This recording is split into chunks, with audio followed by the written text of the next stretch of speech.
Welcome to the Slop Farm. Enjoy the video. In this video, I will show how to remove a golf grip without damaging it. Begin by gathering tools and preparing a padded work area. Start by loosening the end cap and slicing tape carefully without cutting the shaft.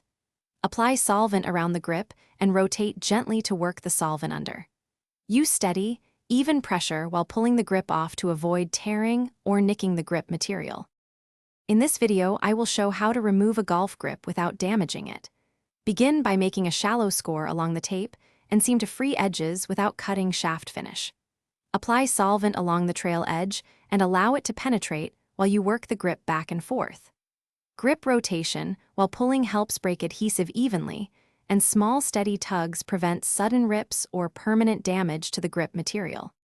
In this video, I will show how to remove a golf grip without damaging it. Quick recommendation: I use the Owala water bottle to stay hydrated during long practice sessions. It seals well and fits most cup holders. If you are finding this video helpful, please subscribe and like so I can make more useful content.